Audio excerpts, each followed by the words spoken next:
there, and welcome to another episode of the Sohria Alexander Show. And tonight, it's gonna be riveting. Call your neighbor, call your huzzy, call your friends, because my show, as I always said, we are dealing with the issues. Too many of all you, I put in my Trini accent, too many of all you are politically blind. And the people that needs our help are being left behind. We are discussing issues. Politics is politics, but we need to discuss the issues that affect the lives of many.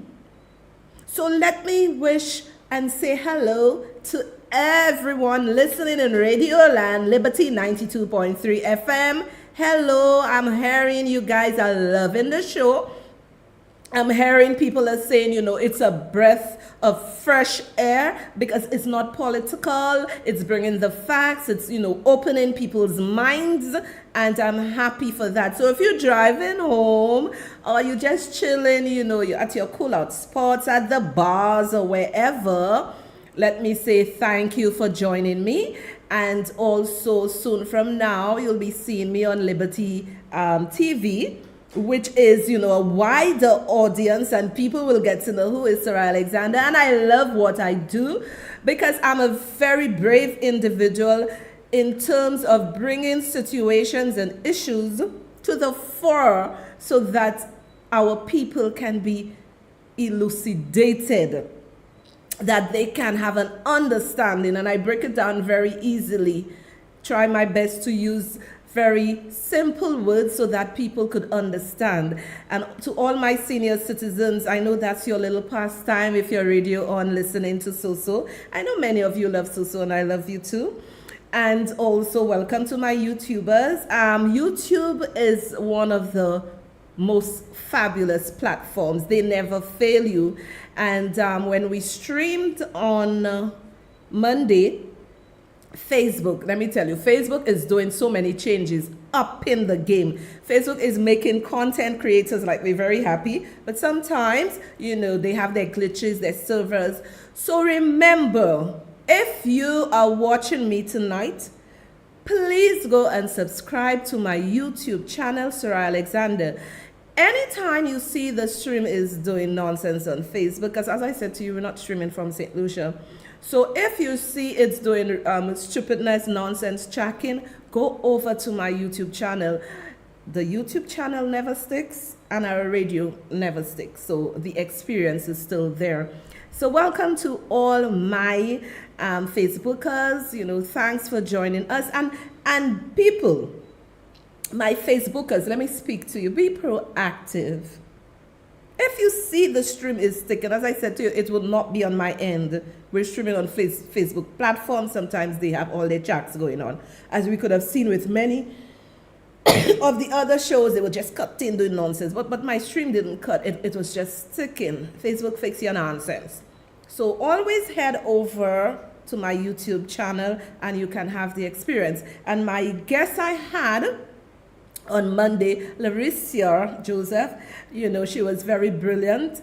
And I'm happy to see the young people are saying that Sohria is a very good interviewer. She's very interactive. When I bring people on my show, it is not to embarrass them. It's to give them the opportunity to speak. Because why would you bring anybody on your show and you don't give them the opportunity to speak? So I would like to thank Larissa. Was actually my first guest for 2023, and I want to thank her for that. So this is a very, very, very, very interesting show. I am asking some of you, because not everybody that thinks like, the situation we are about to discuss is wrong. But I would like everybody to take 10 steps backward and listen. The young people, they really need to understand where we are coming from, but in a place of love. And I was very disturbed. Let me tell you, I was very disturbed. And again, I have to mention Octavian Stephen, if you're watching. Hi, Octavian. Octavian asked, because, he follows me and he has been following me for a while. He may not comment every time, but he realizes the things I say and asks if I studied psychology. If you are well read, as I said, you're going to understand situation. Instead of going and sit down and listening to the bacchanal show, wah, wah, all kind of craziness, come to the show. I will bring intellectual guests that would be able to explain situations. And we could leave the show refreshed and understanding situations in a better light. So my guest, let me just give you a brief bio about my guest. And I think he is no stranger. He is no stranger to us. Bennett Charles is a communication specialist with over 20 plus years of experience working in the field of social behavior change communication. He currently leads the Caribbean office PCI Media, an international SBCC organization with a mission to create a healthier, more sustainable, and just world using the power of storytelling and community. This is very important. Remember, everyone has a story. Allow me to introduce my guest to you, Mr. Bennett Charles. Welcome, Mr. Bennett Charles.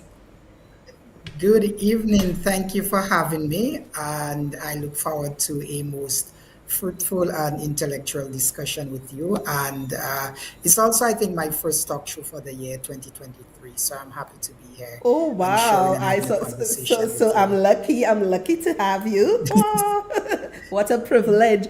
And I would like you to tell us a bit about yourself. But before I allow you to, say about something about yourself, I saw you. I've heard about you. The organizations. I know who you are. But what really struck me is your bravery and you standing up for what is right in the midst of many people sending daggers at you. I want to commend you for that. So go ahead and tell my audience, who is Mr. Bennett Charles?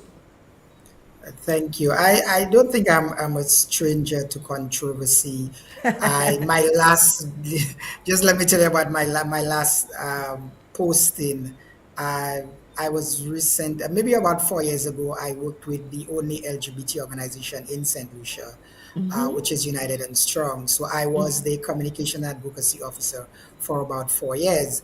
And Okay. so imagine and understand the issues and the hurdles that persons from the LGBT community face in St. Lucia. And so imagine, I think after Kenita Placid, who headed the organization, moved on to original posting, I moved on to work at the organization and I became the face and the voice for the community. So you can imagine what that came with, death threats, pestering of family members, the usual thing that you would expect from persons who are not well, I think, well versed and well educated, and even educated persons also. Sometimes, our emotions get in their way and we behave, in a way that's very unbecoming. But for me, in terms, like I said, my journey really started more than 20 years ago, really in the field of youth development. After university, I taught at the George Charles Secondary School for a couple years. And I think it was really from there I really understood, I think, that there was so much that needed to be done for young persons. And eventually, I really did not feel connection staying in the teaching profession, because I thought I needed to do a lot more and I wanted to be at the community level. And so I moved on. My initial education was in agricultural science. So my parents were farmers. So yes, so I grew up in the mix. Okay. I am from the roots of Castries. I am from Fuashu, originally from Okay. Fuashu. So I'm a what do you Oh, call so the you're from ghetto you're from ghetto you're from areas. Dr. Ernest Hill area, right? Yes, yeah, yeah. Okay. Place same place with the Honorable Attorney General, with persons like Timothy Polio. All of us came from Leslie, and grew up in the yes, same community, right? yes. Yeah. So, and But then I moved on I really. must say, not cutting you short, there are some spectacular men who came out from For Our Show. They did For Our Show. Is that the way? For Our Show, sorry. They did very, very, very For well. Look show. at you. Yes, for people Look at usually say you. full hour show with an L, But but it's it's For for Our a show. Show. For Our Show, yeah. Like Yeah, you, for a show. Dr. Yes. Hilaire, you have Leslie, you have Timothy Polio. So, there is We good. have the And I'm Whiskey happy I Brothers. have you Yeah, here yeah. tonight. Yeah. So, the journey continued into really working a little bit more with NGOs. Did work with the government for a short while in the field of environmental science, but predominantly I really wanted to be in a space where, that interested is sometimes working with government institutions. There's always some hurdles in terms of expressing your views, especially when it comes to something that a government and the policymakers may be engaged in. So I always thought that working with an NGO allowed you some level of liberty to be able to express your views without the Yes. potential backlash. Right. Yes. Yes. Yes. And especially, like you say, and I find myself in that position too. That if you work for government or you work for a particular organization, you cannot be as vocal and controversial as the way I am, because there's going to be a backlash. Or you work with government, you cannot speak the truth. Now, this is very sad that, Right. people who are versed in certain areas cannot be of service in government or in other position and speak their truth. So you are very right Right. with what you're saying. So go And one of ahead. the things interestingly, I want to add about that, a lot of time, because I just had a conversation with one of a major youth organization, and they were so concerned about publicly expressing their views on certain things. Again, one of the things I'm always careful about is a lot of times people blame the politicians, those who are elected, to being the ones who actually may victimize you. But sometimes it's actually the people who work within the departments also. Because you Yes, do have, yes, I mean, I don't believe in this thing about all politicians are corrupt or all politicians, you can't trust them, because we yes, still vote for politicians. We may say so many exactly. negative things about Things politicians, about them. and we Yeah, vote for them at the end of the day. But a lot yeah, of the times, the victimization, I think the negativity comes sadly from persons who are within the spaces, that operate the machinery of government and the machinery of various political arms. So even when the politician may bear the brunt of what people claim as victimization, sometimes it's really the people who are on the teams are the ones doing that, and we must always be aware. And I always tell colleagues of mine who are into the field of politics that, sometimes you may have the best interest at heart, but the people within your space themselves may be making your job a lot more difficult. you could not have said it better, because you are very right. The politicians may not have an issue with you, but the circle around them, the clique around them, would have an issue Yeah. with you. And this cannot be right.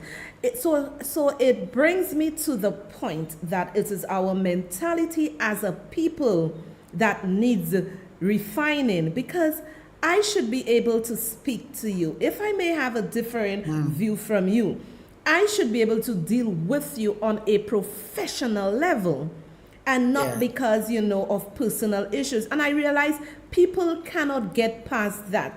As you rightfully said, the politicians, I give them flack when they need it.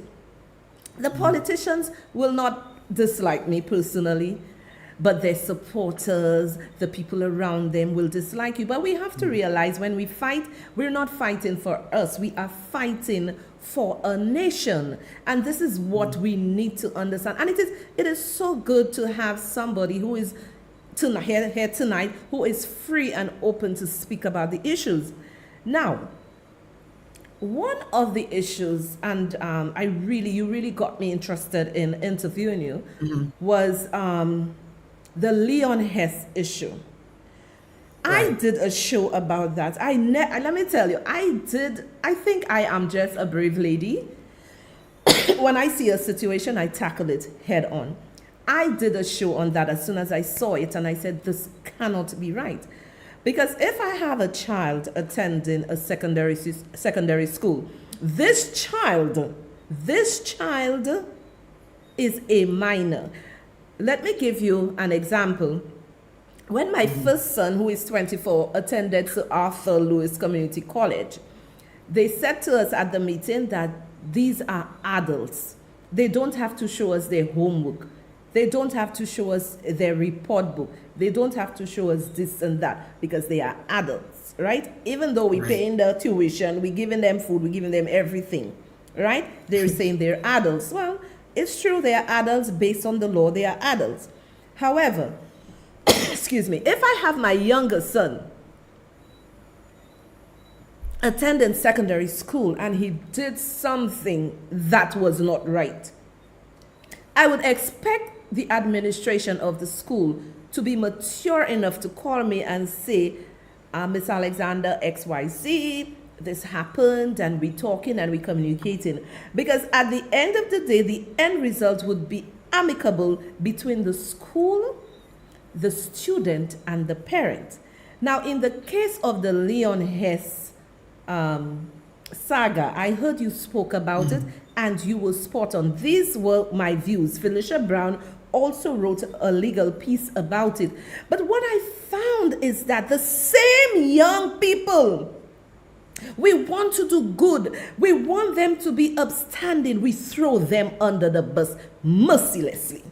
So over to you to explain to me what went wrong there. Thank you. And I totally agree with that point. The interesting thing is, first of all, the conversation, and I expressed my views in terms of what I thought happened with the Leon Hess students. And interestingly, there were so many comments. And the comments, while I think persons expressing your thoughts are very important, but sometimes even expressing our thoughts, we tend to leave out the issue of facts and the issue of science, Yes. and we dwell a lot more on how this made me feel, rather than present me with the facts, present me with the science, present me with the research, and then maybe you could swim me to your side and we can have an intellectual discourse. Correct. If I said I don't like, or I was in disagreement in the way that the school dealt with this part of the situation, it's not about my sexual orientation. It's not about which community I come from. It's not about my hair type. It's not about none of that. So deal with the issues that I bring forward and not basically me as an individual. And a lot of times, I think too often we have this culture of, since we cannot debate the issue, or we don't have the relevant points to debate the issue that the person has presented, then we do the personal attack. We express our thoughts about the person. We do the character assassination, and it is something that Very it is true. St. Lucians love doing it. As a Caribbean people, we'd quicker do that. And there's a reason for why, Iris, when we speak about the political sphere, and why aren't more women involved in politics? It's very simple. Women tend to stay away from dealing with the issue of character assassination and all of those things. Women find it a lot more difficult to deal with.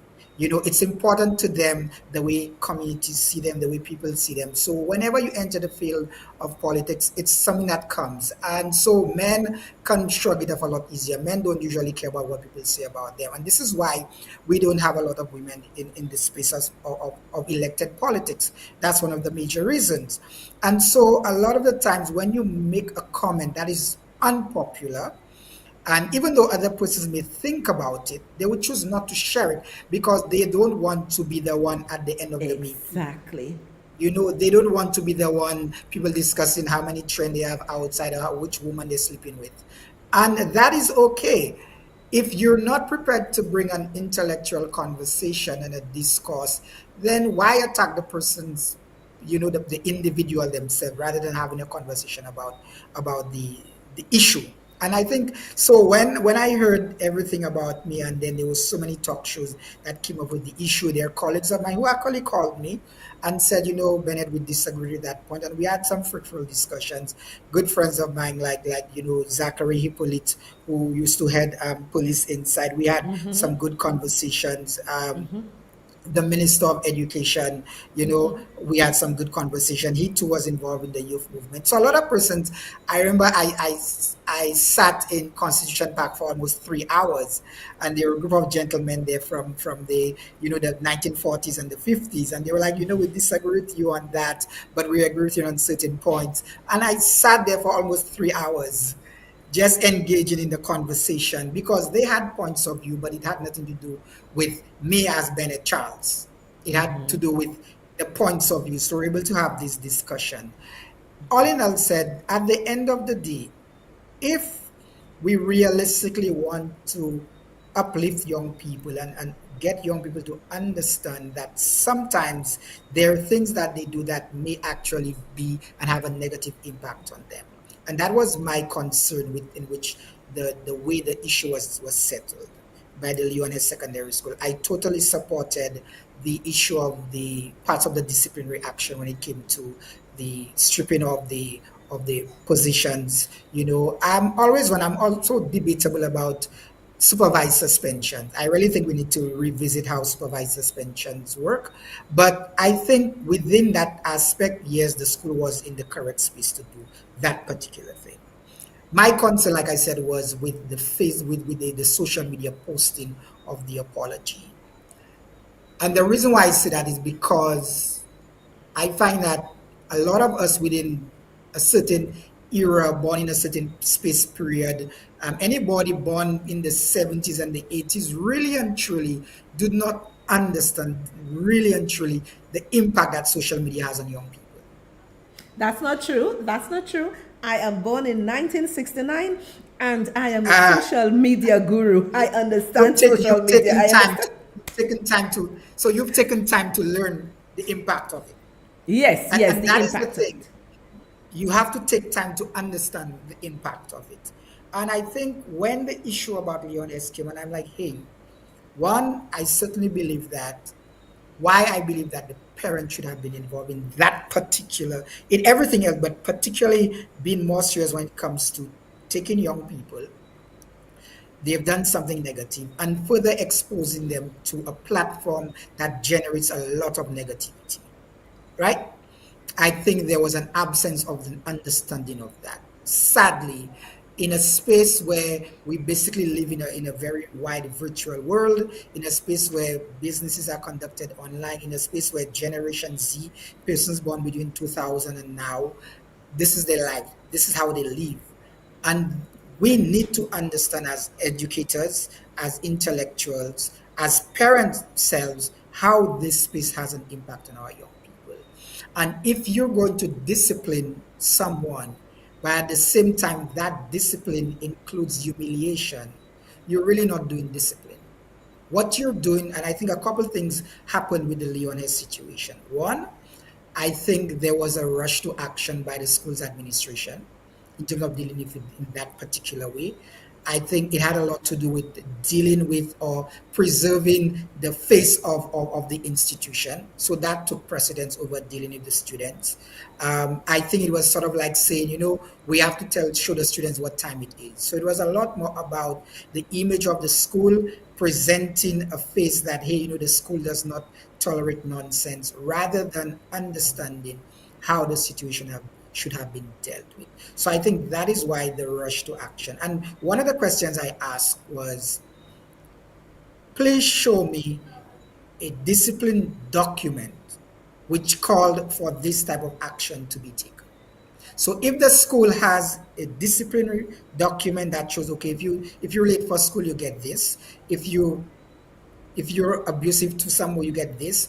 Show me that, if where is it that states that the school has the right to use this form of discipline on a document that is utilized by the school, that students can understand this is part of policy, as opposed to the whims and fancies of the school administration in dealing with the situation. And this is the major issue that I had. Me too. This is the major issue I have. But you said something, and I need to understand. What is supervised suspension? What really is this? Can you explain to us? From my meaning of understanding of supervision is basically the kids are on suspension, but they don't stay at home. So they're sent to a space. I know usually it used to be supervised by the community relations branch of the Royal St. Lucia Police Force, where somebody supervises the students. But other schools actually have looked at it another way, where actually the students come to school, but they're not in the space as the other students. But predominantly is that the kids are held out of the school compound, but they're not at home and they're supervised. Some schools actually the kids are given homework to do. They're given certain tasks. In other schools, basically it's for some person sort of like a vacation or it's like a depressing state. So it's really for me, I think that if yes, I understand that kids do misbehave and there needs to be a space where based on whatever the situation is, you may not want to have them quote unquote in the space as students, but we need to explore other ways of disciplining people. We're so supposedly to be an advanced society that we still believe that sending a child home for 10 days, you know, and understanding the issue with parenting, understanding we have a large population of single parents who are usually at work at that time. So while I think a supervised suspension may be a better approach, it's not the best approach. Where also the fact of just sending a child home for 10 days and then they come back, you know, we need to be able to look at what else is available in our own space as a St. Lucian society. I remember a couple years ago, Dr. King and a lot of persons were pushing for the National Volunteer Corps program, the Youth Corps program, that sort of thing. Spaces where children can give community time, or even persons who have committed petty offenses can give back to certain things. And these are the sort of things we need to explore as a society rather than just trying to get the person out of the way and deal with them. We don't want to see them so out of sight, out of mind. Somebody else is dealing with the situation. And we need to revisit that. Now, listening to you, my mind is going, it's racing. Do you know how long the supervised suspension has been in place in the schools? Because I need to ask you a follow-up question. No, I know some schools it's been there for quite a while with some schools. It's not like yesterday. I know for a fact for some schools it's been there for more than 5 years, more than 10 years, because I know that the community relations branch was very much involved in that part of it. So it's been there for quite some time. Okay, because I wanted to find out, because we speak so much about the youth and we do nothing about it. And I was wondering whether there was a study done in terms of having children on supervised suspension and like a case study and coming out to see what really happened. Has that ever been done, Right. or we just put children on supervised suspension? So definitely, I think to my knowledge, I'm not saying it has not been done, but to my knowledge, I am not aware of any study. At least maybe not in St. Lucia, maybe they have done in the Caribbean region, but I'm not aware. Maybe one of your followers can maybe cite a document with which may Yes, for us, yes, that we highlight. can go Right. right. But one of the things we have a habit of doing, Saraya, is you know we operate at the whims of fancies of whoever is at the top, be it a policymaker, be it the person who leads the institution. And even when you have structures in place to facilitate certain things, it's a lot easier to just bypass the structures. Um, my One of the questions I've always had is every school has um, either counselors or their district counselors that serve more than one schools. Counselors play a critical role in ensuring that the educational experience of a child in school is the best, yeah, with all the issues that the student may face. And the counselors play a critical role in that. And one of the questions I always ask is if you have a child who's entered from Form 1 or from grade K, primary and secondary school, and that child may have had certain issues, entering the school throughout their life. What are the indicators that are set forth so that the counselor and the Ministry of Education can measure this child's growth and the interventions conducted by the counselor and say, hey, this is the impact that the counselor and the workers had on this child. And I think that's very important. So the same way, if you've had kids in supervised suspension, and we do have sometimes a lot of students who end up in being supervised and being suspended for a number of reasons. How which how can we say that these interventions were the critical interventions that assisted that child in getting from A to B? I can surely tell you that we have data reflecting what social media impact has on them, both positive and negative, because there are studies for that. There are studies which actually look at, I mean, the social media companies do a lot of research and work in terms of how can they better influence, the users of those platforms. So if we're disciplining young people and if we're putting measures in place, where are the indicators to measure the impact of the discipline? And I will have you you have, chime in a okay, bit. go ahead, But sorry. I just wanted to add one more point. When the ministry, I'm trying to remember what year the ministry mentioned the phasing out of corporal punishment. I can't remember exactly when it thing. A And couple I of years can ago. recall teachers and parents were up in arms. There were teachers that were up in arms about it, and there were parents that were up in arms about it. It's like, why are you removing what we know? Because we know is to take a stick and beat the hell out of you. Yeah. You understand?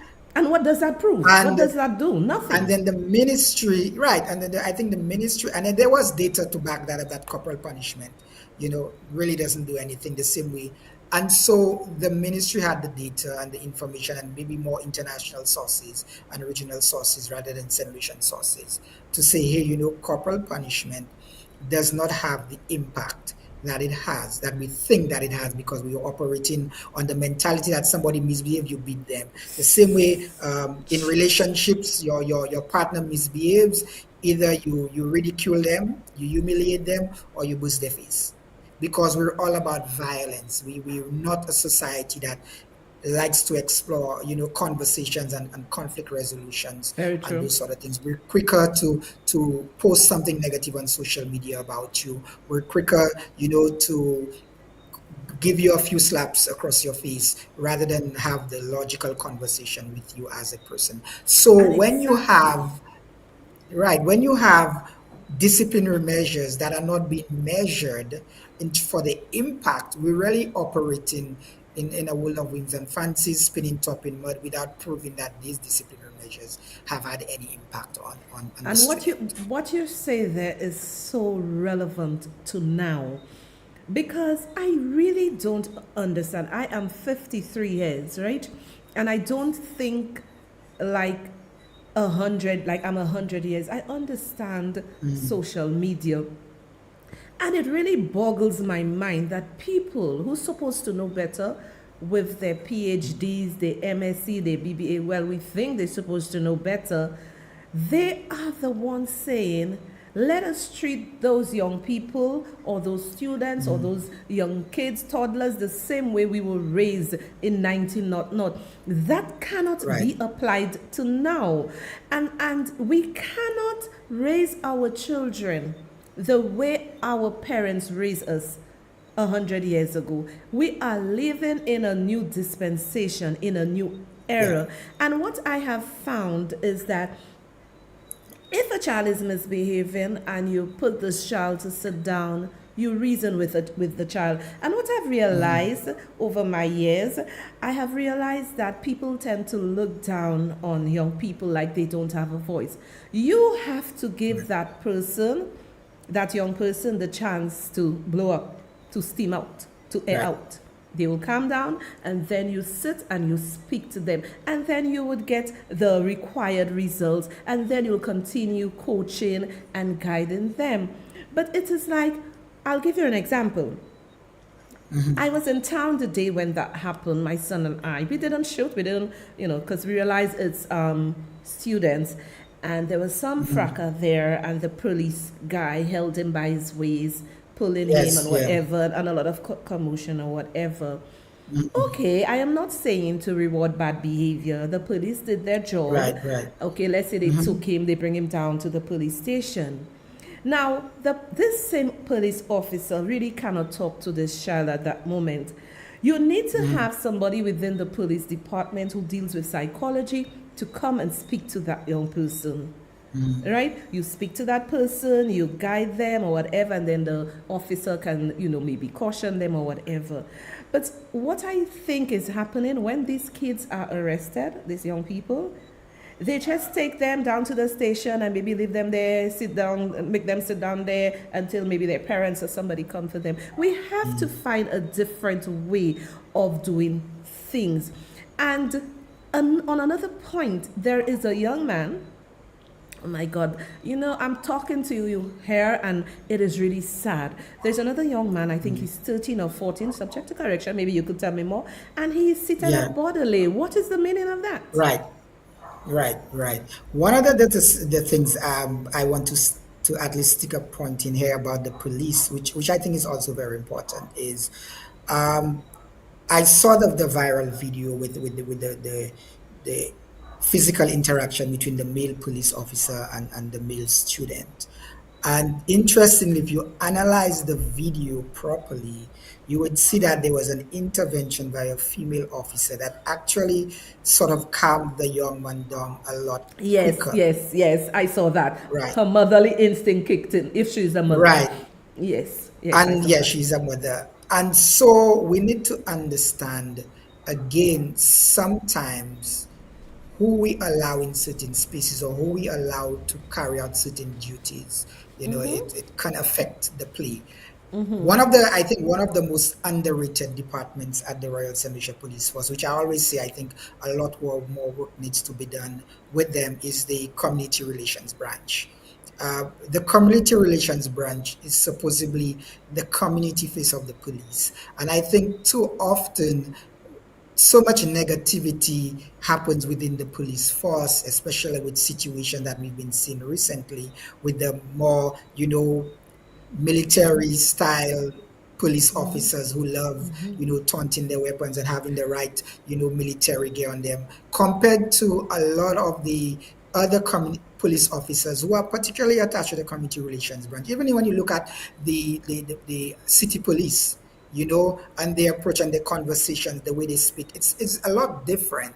And so I always believe that there needs to be a large investment into the community relation branch of the Royal St. Lucia Police Force. And even in terms of community policing, that there's a reason why soldiers are not police officers. They're not placed in the streets to police the Because streets of the because the way a difference. soldier is trained and the way a It's different. police officer is trained is supposed to be different. And I think there certainly needs to be a lot more investment in the community relations branch of the Royal St. Lucia Police Force to be able to deal with the situations we see happening, especially in the city of Castries. Definitely, the behavior in the city of Castries has really gotten out of hand within a certain period of time after school. But you need the right type of police officers to deal with it. The situation at Bodley, what saddens me about the situation, I remembered a couple of years ago, there was a mother who had given birth and she was housed at Bodley also. And I Yes, think I there was know. the makeshift cell, Sell for and I her. know persons yeah, colleagues like Catherine Seals and a number of persons really spoke out against that issue. One of the saddest things is that we have not fully invested in juvenile reform. There is the OECS juvenile reform project that has started. It's been on for a while, but the additional services and structure that need to be in place, I don't think it has started off, or it's moving in tandem with the policies.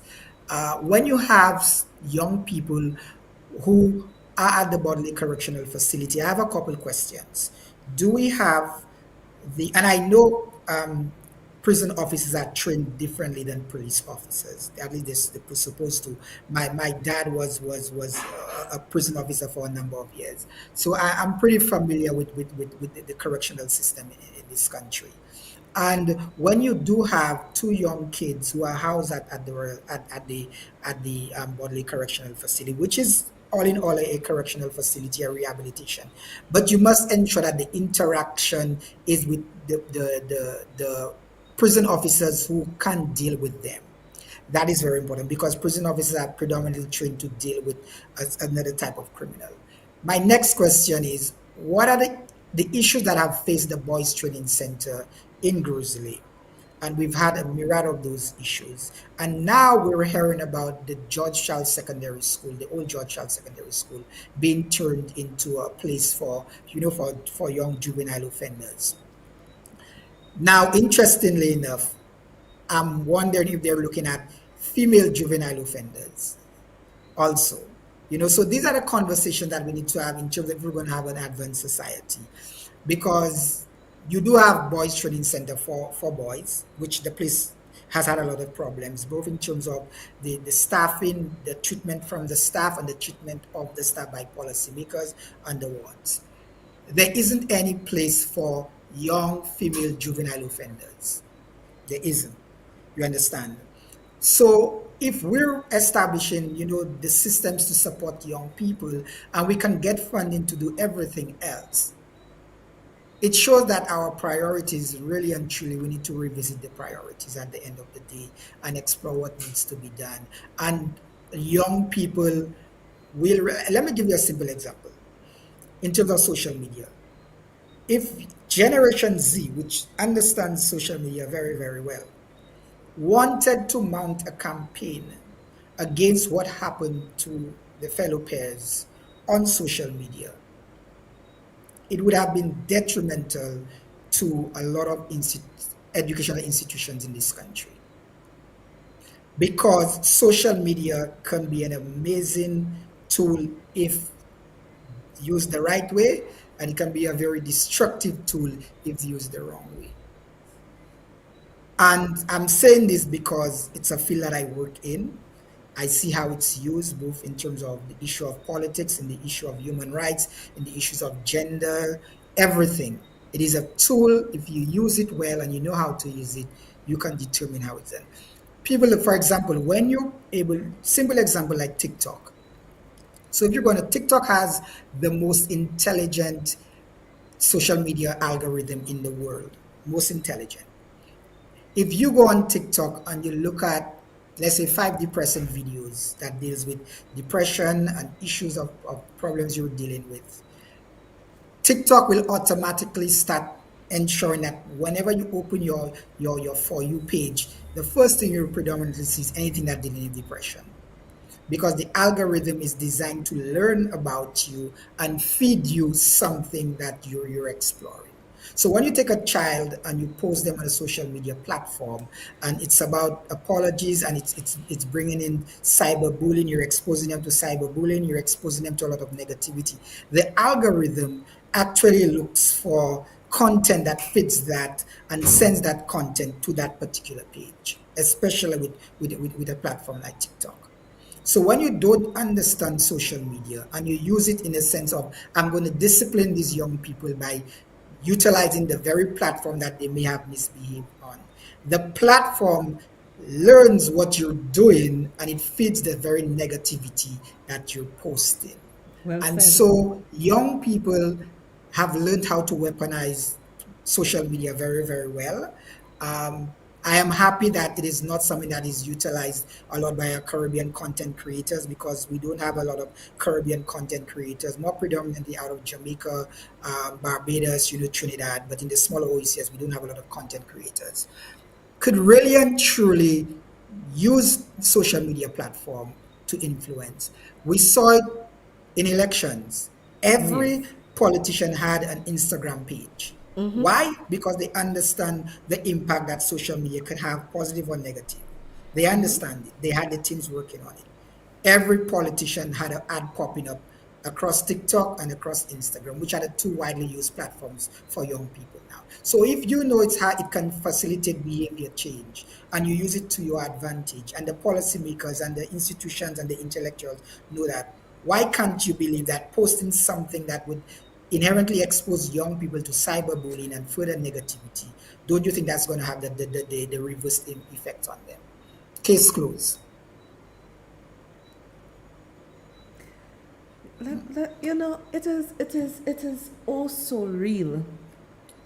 And I believe, me asking you to come on this show here tonight was timely, because it appears that our educators, our policymakers are in La La Land and they are not understanding the impact of what they did to those students, right? Now, let me tell you the argument they are using, some people are using. Oh, they always on Facebook. That's where they were whining on TikTok. So why not use the same medium to embarrass them, for them to say, for them to apologize? But it Right. tells me someone saying such things means that you did not put thought into what you were going to do. Now, Right. what I need to understand, what is the role of a counselor at the school in a time such as this? Shouldn't the administration consult, right? Consult the guidance counselor in terms as to what to do in a situation like this? Right. Let me answer that, and I'm glad you brought that point up. I'm not sure if you have kids who still go to secondary or primary school or No, university. they out. The university level, they out. They're out, right. During COVID and the kids were in and out of schools. And I was speaking to a colleague of mine and we were discussing, behaviors of students. Especially, I remember there was some incidents where they were having Zoom classes and some students who were out of school got hold of the link and they ended up in the classrooms and there was so much negativity, targeting the teachers during those Zoom Yeah, I classes, saw that. Yes, I remember that. Right, right. So you had students in and out of school, in and out of school, 2 weeks in, 2 weeks out. The ministry opened schools in the peak of a pandemic, then close it back. And I asked the question, how many schools did check-in sessions with the students, ensuring that the counselor was able to spend some time online with the students to check in on their mental health? If adults who had lost their jobs, adults who reduced salaries, were experiencing that level of frustration and depression and those sort of things, a child would have maybe experienced that twice. Exactly. But did we create the spaces for the counselor to say, hey, you know what, guys, just taking these kids, bring them back in school because we need to start back? And we're a socializing, community. We love people in our spaces. But did you take time to say, hey, we want to organize some conversations with the counselors and the students? So we try to get an idea of where the students are mentally because we're Let me bringing just them back butt in from out here of to school. say to you, Sure. sorry, that you are speaking my language. Everything you're saying here, before they brought the students back to school, I was campaigning as to, have you all gotten to know what these children and their parents went through? Instead of saying, it's time to get back to school. So at least I know there are Right. people out there thinking in my direction. Right. And so I thought it was critical that if you have, I mean, let's face it, the pandemic, almost 2.5 years of lockdown was really, really stressing Brutal. on adults, Yes. brutal, and far less for young people. And so all they knew was really a lot of that time was social media. They lived their life on social media. They Zoom classes, their Google Meets, everything again was utilized via the social media platforms. Even I saw things where kids would put a picture of themselves in front and go and play, and the teacher would think that the child was in the class. Is in the So classroom, all of yes. those things, yeah. But I think, honestly, from my experience, I think that the counselors are really overlooked, underappreciated uh, by I think our structures and our institutions, and I think there's an again because it builds on this Caribbean thing that we don't speak about our problems. And so we've created negative imagery and negative narratives about counselors and people speaking about the issues. So it even makes the jobs of counselors a lot more difficult when they have to deal with the negativity and the perceptions about you go and speak to somebody about some of the issues that you're faced with. So sometimes it is not surprising that policy makers and school administrations may bypass the counselors because in their own minds they have a certain perception about going to speak to somebody about the problems. The governments of St. Lucia have recognized how important it is for their staff to seek counseling support because I remember there were some programs launched to assist staff members. The Yes, I remember private that. sector finds that very important. But somehow there's still a negative perception about counselors in the schools. And I think we as a nation need to encourage our children, our students, and even the teachers themselves to facilitate that conversation and that space with people who can assist these children through their journey in the secondary in the educational institutions. And I certainly believe that we really need to be able to step up and utilize these counselors in the schools a lot more than we're doing now. Well said, because I am a communicator. If I have a problem, let's say if you have a partner and there is a problem, I want to sit and communicate and try to solve this. And then you find your partner do not want to do that, do not want to sit and communicate and say, let us solve this issue. And you are very right. We have a tendency, and it starts with us as adults not wanting to sit and solve issues. So if we do not, we see it in politics, we see it in everything. If we don't want to sit and solve issues, why should we expect the young people to follow any good example when we ourselves is just quarreling, instead of sitting down and trying to reason with each other? And you are very right. Anytime, if you're in a relationship, in a marriage, and the word counselor comes up, it's like, oh my God, it's like the C word, the big C word. And we Yeah, have to yeah. come out of that through education, through allowing the students and older folks, younger folks, or whoever, letting them know that it is okay to say how you feel. And I believe if we policymakers, if the policymakers go in this direction, our crime level is going to be reduced, because most times people have all this pent up anger and hurt and this and that. But if there is an avenue where you can just sit and speak to somebody in the various constituencies, do we have a place where people who are feeling dejected or feeling low can go into that center, and you have like maybe 3-4 counselors, and you can go to them and speak to them? Do we have that in St. Lucia? No. We want to solve No. crime, but we want to solve crime at the top. We have to solve crime from the grassroots. I know with what happens from I've been involved in what has happened in the past, and it happens continues to happen, is if there's deemed to be a traumatic experience at a community level. I know institutions like the St. Lucia Red Cross have what is called psychosocial support workers. I know a number of colleagues of mine who are activated to go into the communities, but it is not that constant presence of people. It's only when they deem to be like a traumatic experience. Like recently, we saw the issue that happened in Fuasho with the two young ladies, where one was killed by the other. Issues of a hurricane causing destruction in a community.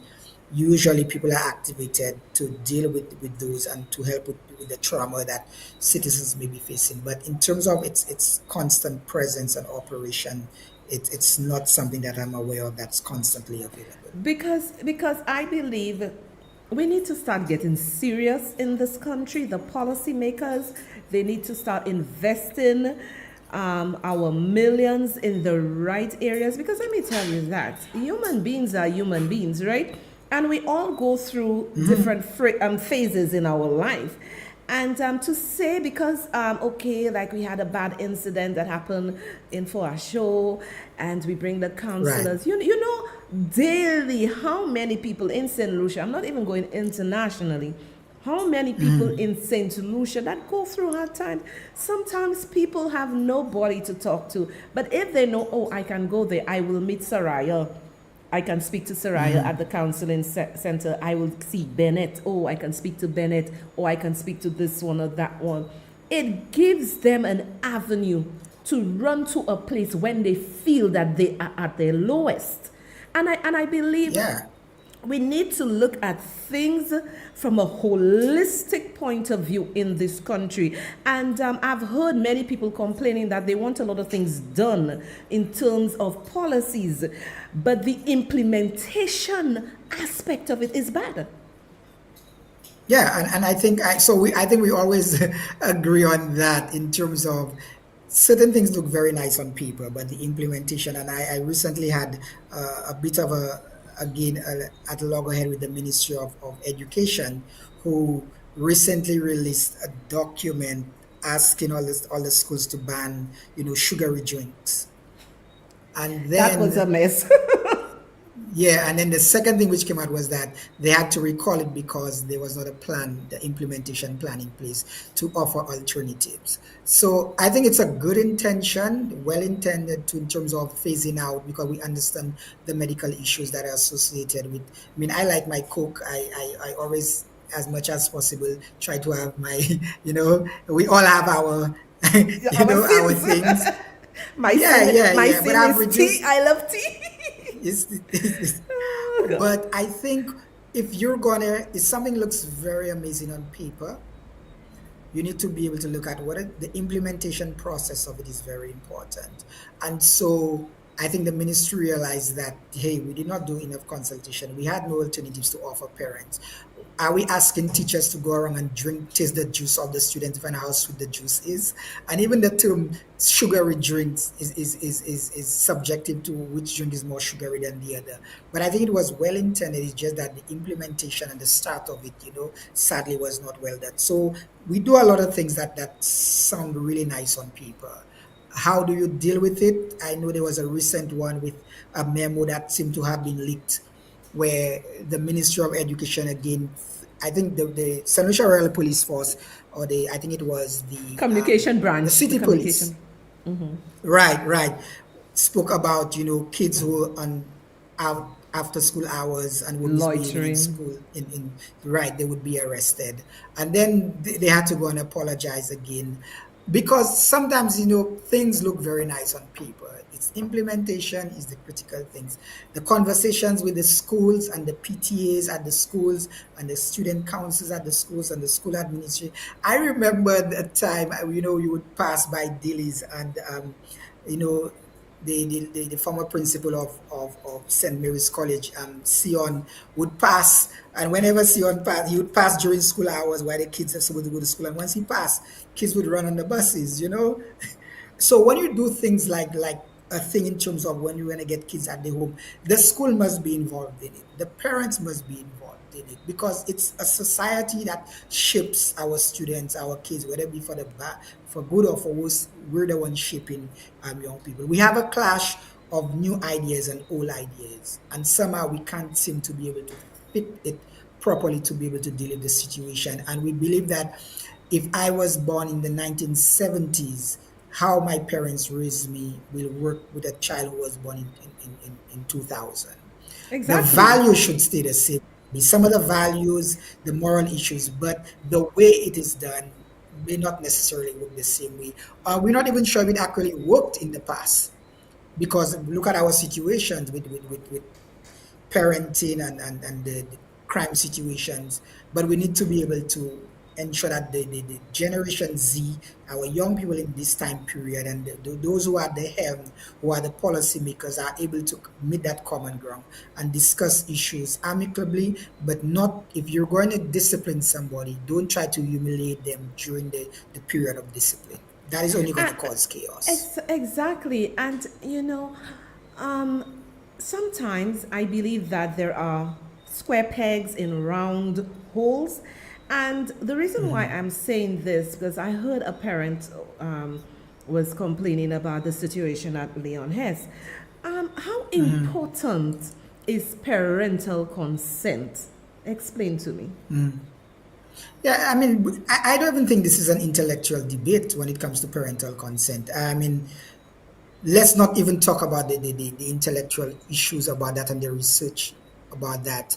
I mean, we do have issues like the Convention of the Rights of the Child, which focuses on minors and that we must always ensure that we protect children. We have the issue of videotaping somebody in public vis-a-vis videotaping somebody in private, and especially if it's a minor and the issues that come across to this. Let's not speak about that. That is an intellectual discourse. There is evidence to show that if you record a child without the consent of the parents, a minor, that's illegal. Even in the eyes of the international arena, you cannot do that. You understand? But let's talk about, as an institution that is responsible for the education and the discipline of your child, let's talk about that. A child does something that puts the reputation of the school into question, Disrepute, and yeah. so we're very quick, right? We're very quick to to want to salvage that reputation. That's very important to us. At the same time, we have to understand that the child legal guardian is the parent. Even though the child is within the walls of the institution and their ramifications for certain behavior, as an individual who has been given the responsibility to protect, to educate, and to discipline someone's child, you should be of a certain sense and should have a certain common sense in you to say, hey, you know what? We've done A and B, but we want to do C. We're not sure how will this also impact on the parent. You know, we're not sure about, what we can and we cannot do. And these are the conversation I think that should happen when it comes to into dealing with children. Let me give you an example, Soraya. A child walks into Massey, right? And the child decides, I'll skip lunch, it's school time, and they go to, and they decide that they were going to shoplift. They're in the school uniform. They're going to shoplift in the school uniform. Who has the right to discipline that child? So I remember asking that question. I'm like, it's Massey. So the child broke the law. Massey calls the police, right? The child is a minor. Who do you call? The police has the child arrested the child. So Massey's role is to call the police, not the school, even though the child is in school uniform. So call the police. Then the role of the police officer is to call the parent because the child is a minor and deal that. And if Massey wishes to press charges or whatever, that's the responsibility of. Do you think that the school has a right to discipline that child because the child went and did something in the school uniform? Do you think that Massey also has the right to discipline that child because the theft was done at Massey and, Massey? So again, this is where we speak about, all of those factors that sometimes happen. At the end of the day, we need to be able to pull back and sit down and analyze the situation and have a conversation that understands the role of the parents in disciplining. Yes, there are parents who fall short, large percentage. There are parents who believe, I think more teachers spend time with children than the actual parents do. But that comes with a level of trust and responsibility. You understand? There are kids who reach school at 7:30 in the morning, some 7 o'clock in the morning, and they leave home at 5. They leave the school at 5 o'clock in the afternoon. So you imagine how much time you spent in the school from 7 in the morning to 5 in the afternoon. Oh, that's crazy. So there's a level of responsibility on the school administration, guaranteed. But that level of responsibility does not trump the responsibility of the Of the parent. parents, yes, yes.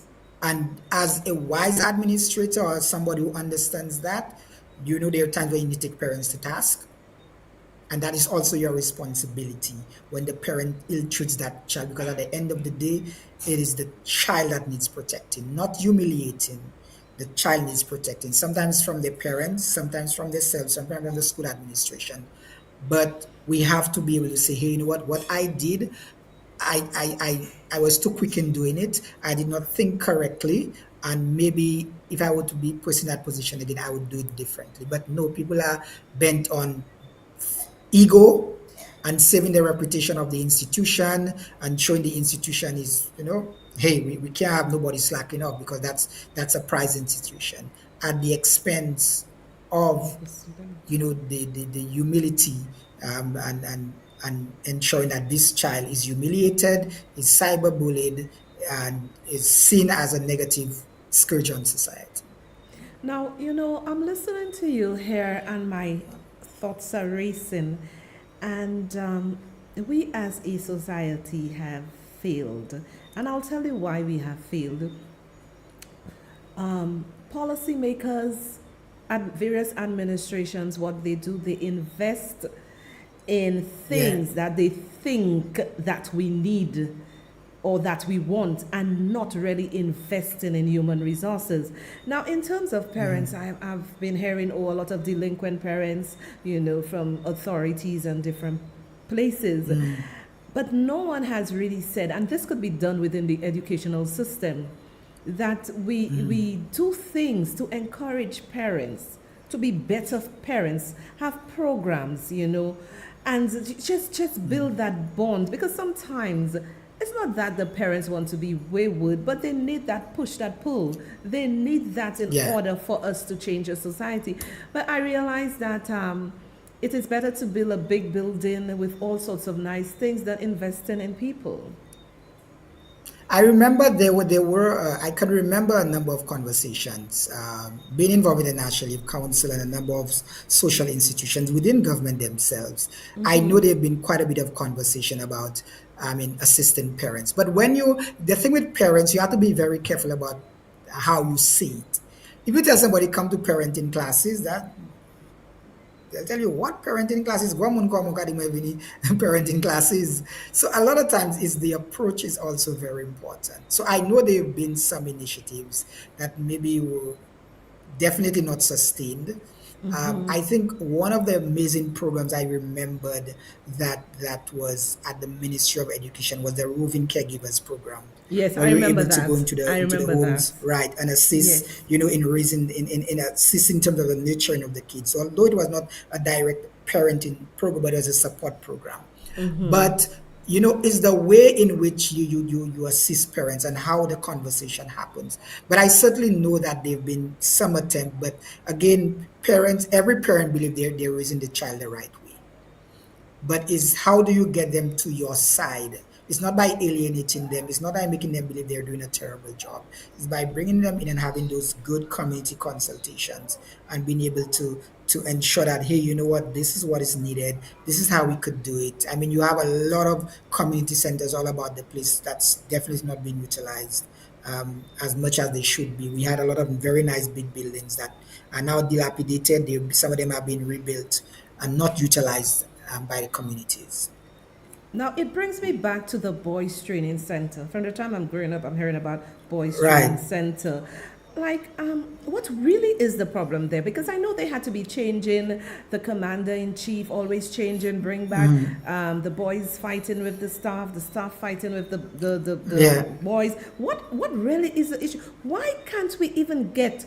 We say the youth are the future. A child may do something wrong. Okay, you send him to the boys' training center so that you can correct the behavior. But to me, this place is a hellhole. What is going on in there?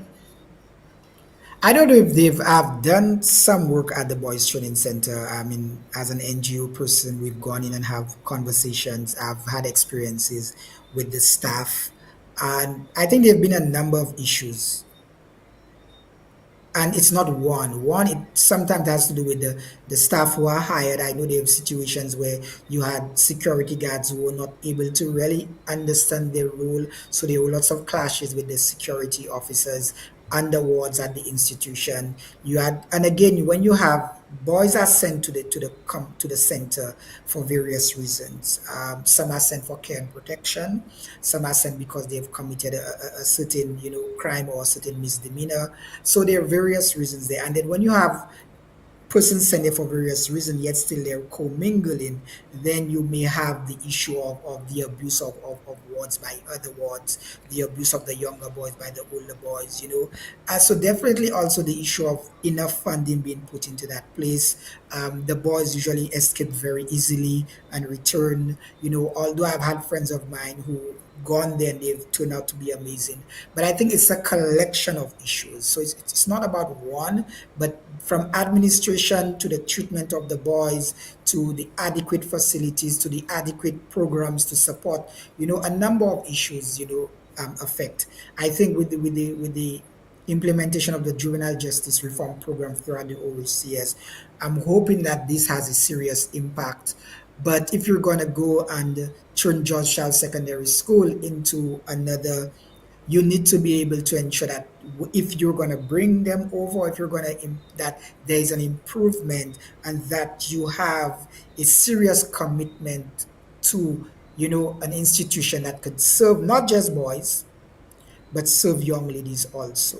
And it brings me to the point that we are big on building nice structures, but not really doing the work within the individuals. We have to start with the person. Yes, we go to George Charles and fix up the place, and then what? We still have the issues that these young men and women face. Now, this, aren't we putting ourselves in international hot water with the various charters and treaties that we have signed internationally?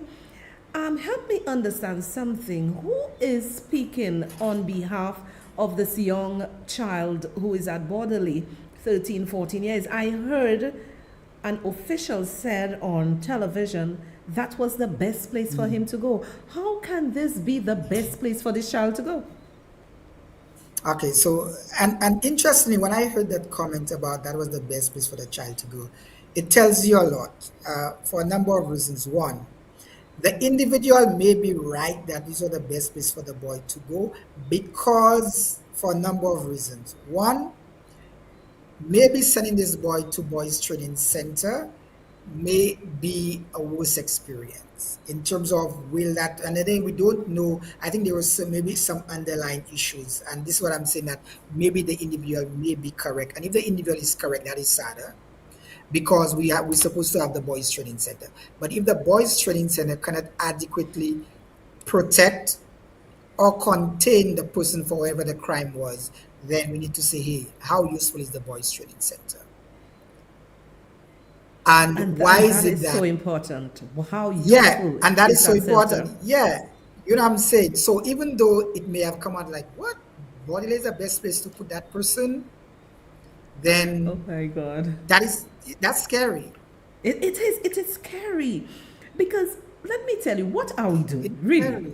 We as Mm, policymakers, as parents, as professionals, as intellectuals, what are we doing? Are we really right. creating a better world for this generation? I say no. I think it's very difficult. I think, how should I put this? I think the opportunities are there to create a better world for this generation. The opportunities are there.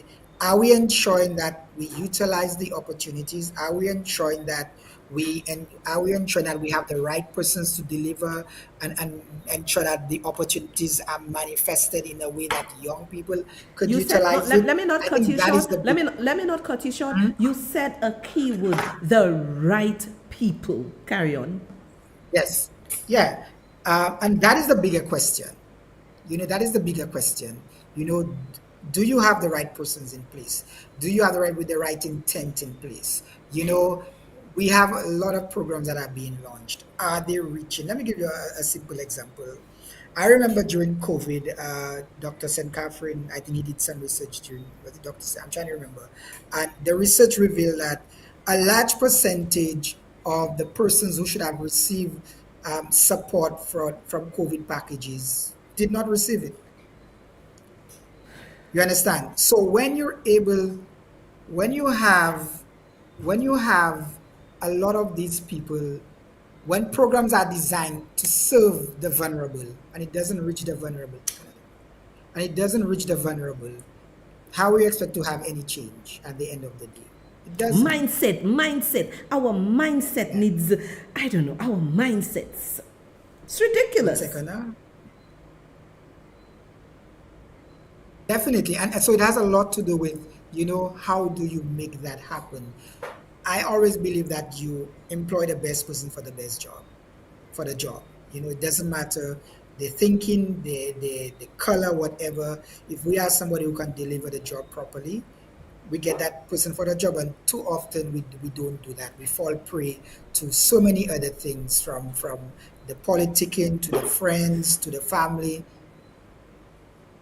And you are very, very correct with Earlier, that because Because you said something in your earlier discussions with me about women are afraid to go into politics. Many people say to me, "You would be a wonderful prime minister. You would be a wonderful member of parliament." Let me tell you the kind of person I am. Don't want to be in government. I want to do exactly what I'm doing here, so that I can call out policymakers, that I can speak for those who do not have a voice.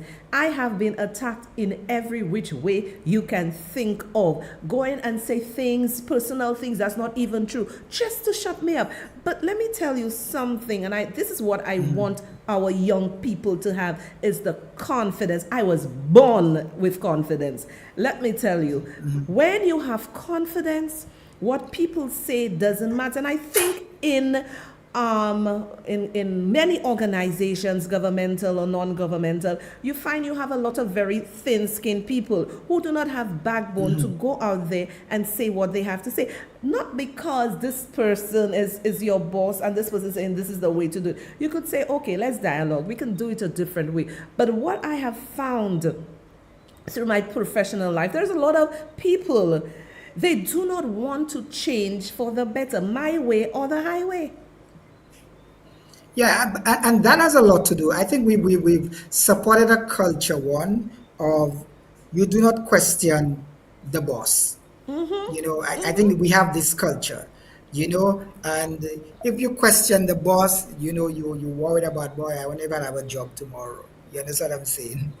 So we have this culture of not questioning the policymakers or not questioning the boss. You would grumble, you would go home and grumble every day, huh? But you will not say anything.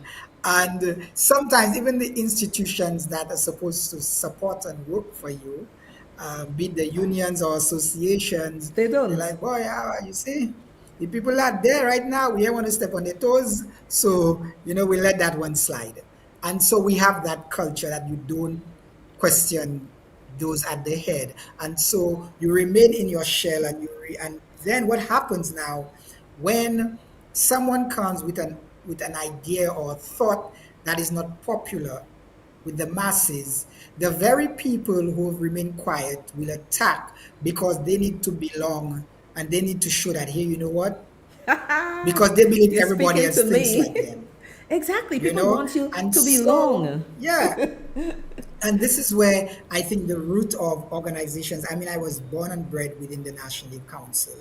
We've taken on every politician, every prime minister, even colleagues who were born and bred within the National Youth Council when they were ministers. We've taken them on because the organization's foundation is in the interest of young people. And if you're gonna represent people, at the end of the day, it doesn't matter, what people Exactly. say. Exactly. You have to express, even though that view is not going to be popular, but what you're going to do, you at least start a conversation. Yeah, and And I that and is I and critical I see, because and it is sometimes, critical. yeah, Go ahead. sometimes people want someone else to be the one disagreeing with the masses, because and that's okay if you may not be in the space to disagree for whatever reason. That is just the way society is structured. Maybe you don't know where your next meal is coming. It is a reality for a lot of people, and so they would stay in the shell, but they need the people who may not be worried about that to speak out for Yeah, them they're like and to people like support me. them. Yeah, and even though I think we're so it's difficult when someone comes with a different idea. We don't accept the different opinions because it doesn't fit my narrative. It doesn't fit the narrative that you expect. I mean, even with the George Charles, the Leoness situation, it was like, but Bennett has kids. Like, that's why I am doing it, because I have children. I'm a father. Exactly. And at the Exactly. end of the day, you have to realize that you have opinions, but also my opinions are backed by facts, by Facts. research, by scientific. I don't just speak because I feel, because I'm a parent, somebody needs to discipline my child in the way that they want to. No, I support, I bring forth facts, I bring forth evidence. I can discuss it with you intellectually, or if you want to go by the roadside and discuss it, like, we just chill and talk about it, fine. But do not, if you want to debate my difference of opinion, come with it in a way that I could sit down Thank with you you. and disagree with and say, like, I mean, Thank I you. spoke to Yadi. I mean, Yadi and I, we've had good conversations, and we had a very, Yadi saw it A, I saw it B. We had great conversation. I mean, Zachary called, we had good conversations, we had good discussions on it because we were able to discuss, hey Bennett, that's how you see it, but I don't see it that way. I'm like, let's discuss it.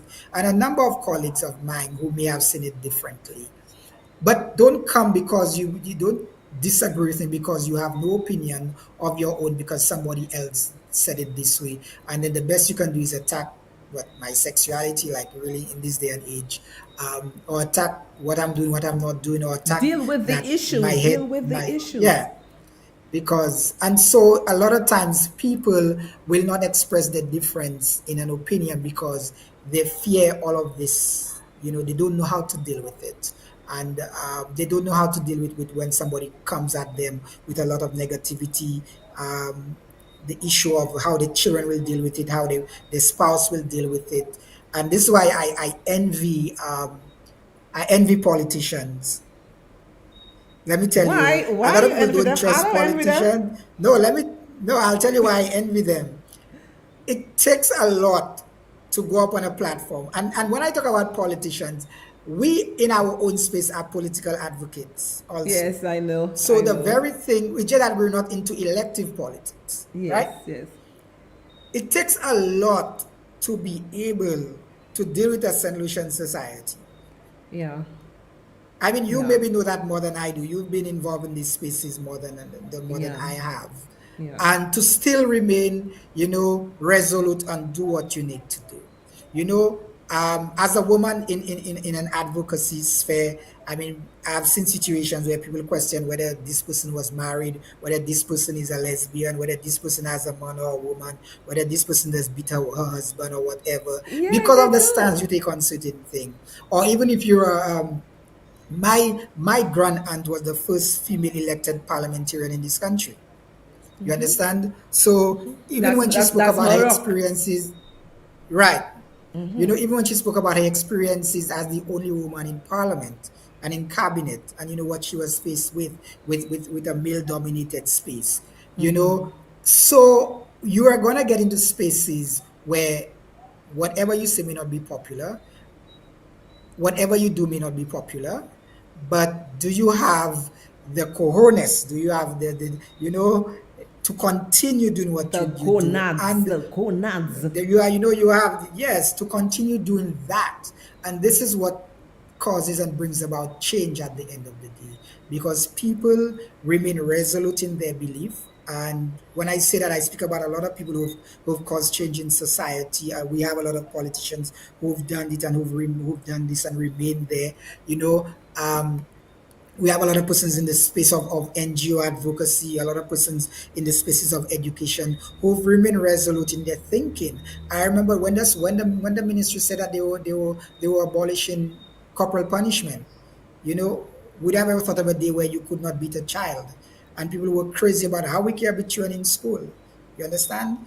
Changes will take and need to take place when we're going to advance our society, Yeah, but but we let me need to tell be you, open to the no, change. exactly, open to the change, not cutting you short.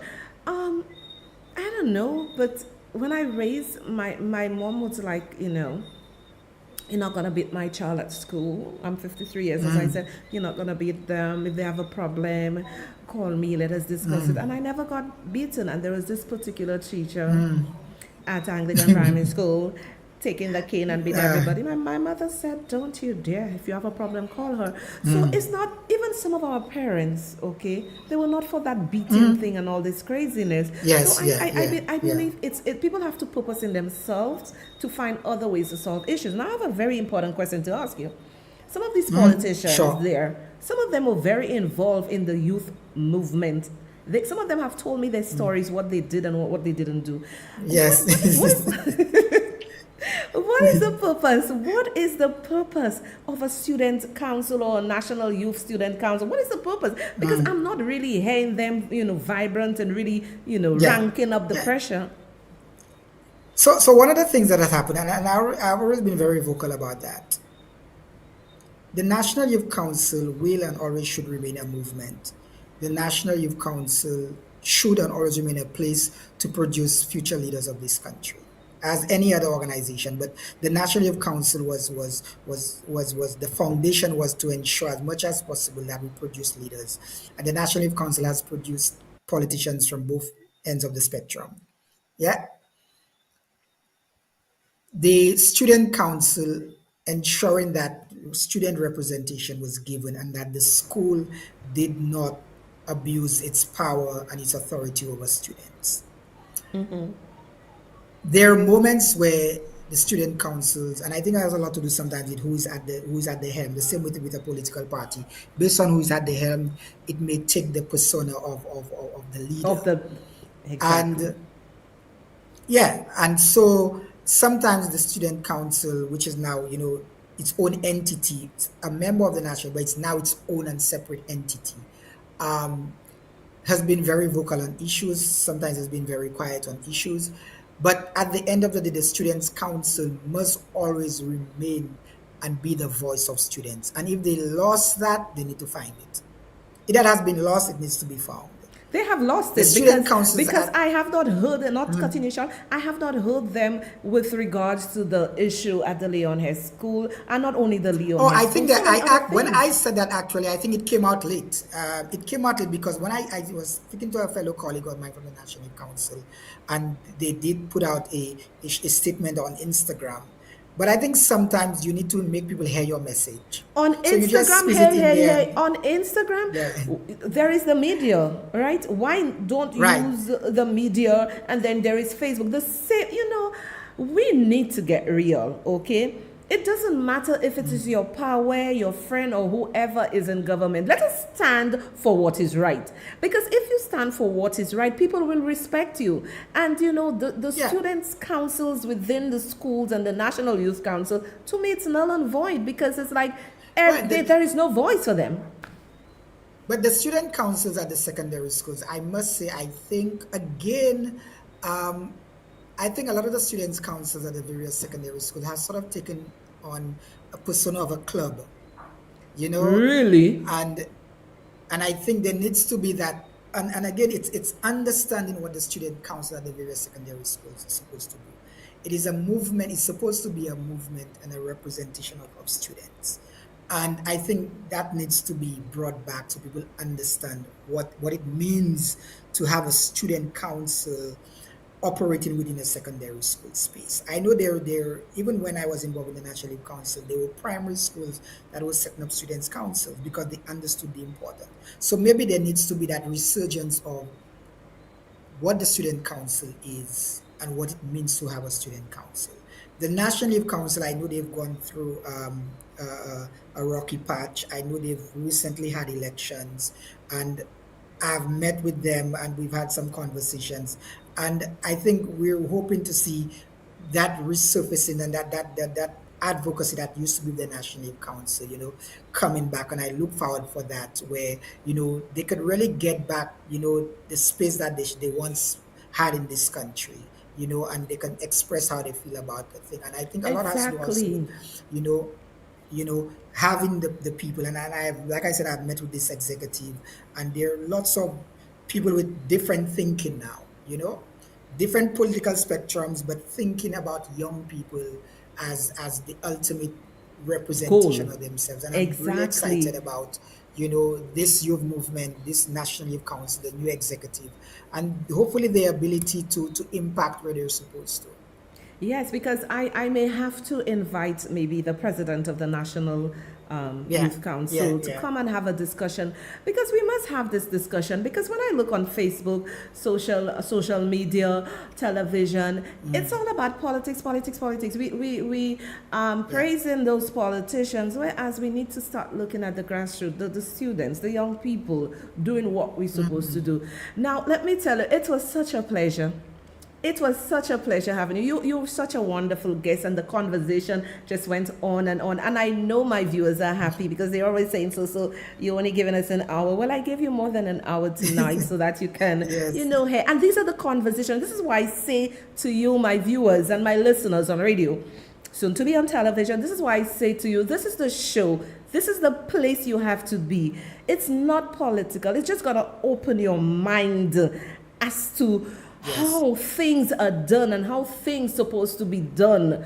So allow me to give my guest, Mr. Bennett Charles, thank you so much, the last, few words to say something to my audience. Thank you very much. Very often, we will or you will express a view that does not fit the narrative. It's a view that may be unpopular. It's a view that persons will wonder if you're mentally unstable. Oh yes. But I'm not cutting you short there. They sure, call me yes, crazy. They call me mentally unstable. They call me bipolar. They call me all kind of things yeah, because I am not static. I'm very fluid. right. um, your views may be different from what the collective may see. Your view may be one that causes people to look at you like you said, maybe that person has a mental disorder. Um, Yes. it's a view that it may move away from the common narrative. But once your view is backed by facts, once your view is backed by science, once your view is backed by you can prove without a doubt with good discussion, without having to bash anybody's personal, life, then stay with that. In a day and age where it's even much more difficult to express how we feel about things because we don't want to upset the masses.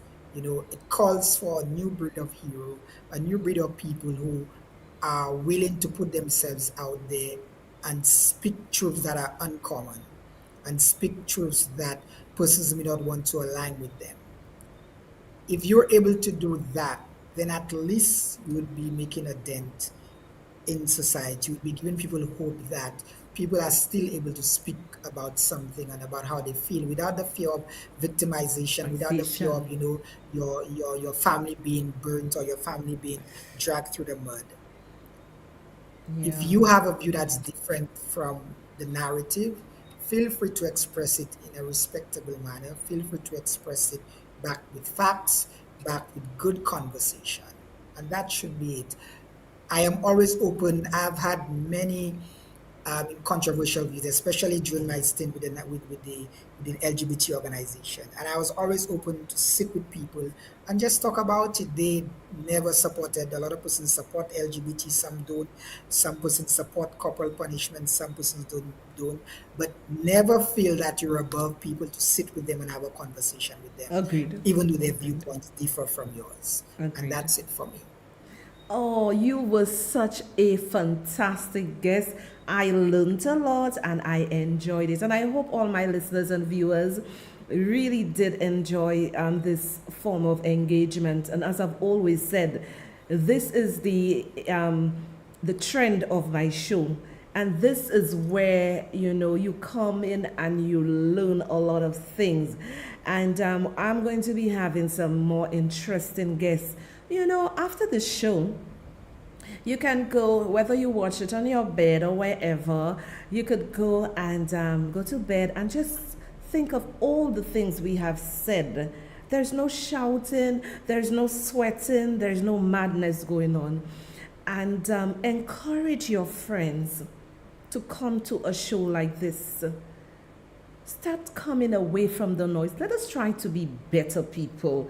Let us try to look at the situation. Let us stop fighting. Let us stop all this bacchanal melee. Let us come together as a people. It is our country. As I've always said, it is not politicians' country. It is our country's, and we're supposed to make a difference. It is always a pleasure being here with you. So you guys, I know you'll always used to see me. I did like 12 episodes or so on my own, but moving forward, we're going to have a lot of interesting guests. I'm going to have another guest to speak about development and different stuff. People are excited to come to the show because, as I said, if I have a guest, I give my guests a chance to speak. My goal is to get a message out there, not to embarrass my guests, but to make my guests feel comfortable. So with this, I would like to say, remember to support the show Buy the coffee, support the show. I'm bringing you good content. Support the show as always. The link is pinned at the bottom, and my producer usually show it throughout the show. Continue supporting the show and never be afraid to be the original you. Love you. Bye, and see you on Monday.